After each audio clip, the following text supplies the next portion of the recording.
लेकर आ रहा हूं क्योंकि अगर राम के नाम पर अपमान की सियासत होती रहेगी तो आपने सुन लिया, उनका कहना है कि हम खंडन करेंगे। कार्रवाई अभी तक तो नहीं हुई है, बात का पता नहीं। देखिए, अभिव्यक्ति की आजादी एक बात और अपशब्द की आजादी नहीं दी जा सकती। डिबेट आप कल्पना कीजिए कि चंद्रशेखर यादव या उनके जो दूसरे भी फतेह बहादुर सिंह हैं, जिनको जनता दल यूनाइटेड के ही प्रवक्ता ने कायर सिंह कहा है, अगर कल्पना कीजिए कि वो पैगंबर मोहम्मद के बारे में या इस्लाम के बारे में इसी तरह की टिप्पणी करते तो सर तन से जुदा होने के नारे लगने लगते और उनको मंत्रिमंडल से निकाल दिया जाता।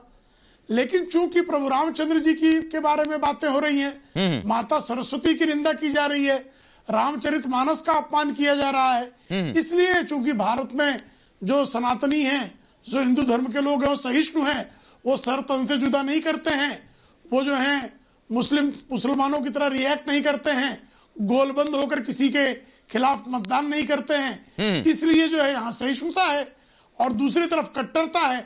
तो जिस तरह से कट्टरता का पोषण इस देश में किया जाता है, उस कट्टरता के पोषण की नीति के तहत ही नीतीश कुमार जैसा व्यक्ति भी, जो आजकल लालू प्रसाद यादव जी के चक्रव्यूह में फंसे हुए हैं। नीतीश जी एक अच्छे व्यक्ति हैं, अच्छे प्रशासक रहे हैं, लेकिन जिस तरह से वो लालू प्रसाद यादव के चक्रव्यूह में उलझे हैं, जिस तरह से ललन सिंह वाली घटनाक्रम हुआ है, जिस तरह से जनता दल यूनाइटेड को तोड़ने का पूरा उपक्रम चला, उस उपक्रम के बावजूद जो है चक्रव्यूह में फंसे हुए हैं। अभिषेक जी जवाब दीजिए, इसके बाद अनुराग जी आपके पास आ रहा हूं और विनीत जी आपके पास आऊंगा।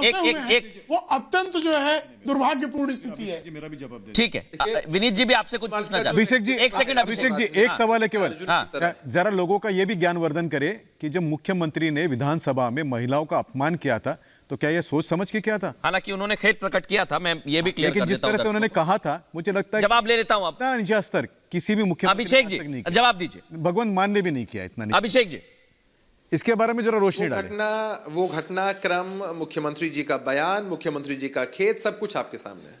और मुझे लगता है कि जरा आगे बढ़िए।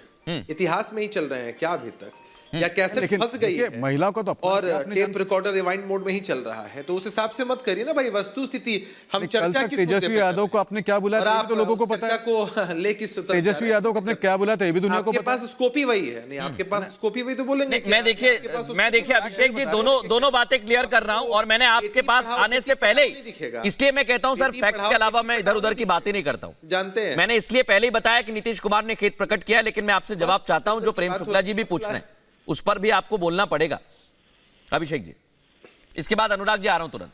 नहीं, हम भाई हमने बोलने से कभी गुरेज और परहेज नहीं किया है। नीतीश कुमार जी का जो व्यक्तित्व है वो राजनीति में अर्जुन के जैसा है कि किसी चक्रव्यूह में वो नहीं फंस सकते, क्योंकि जनता की ताकत उनके पास है। और आज से पहले भी एक से एक चक्रव्यूह को उन्होंने तोड़ा है, और ये भारतीय जनता पार्टी के लोगों के द्वारा तैयार किया हुआ चक्रव्यूह भी उल्टा उन्हीं पर पड़ा।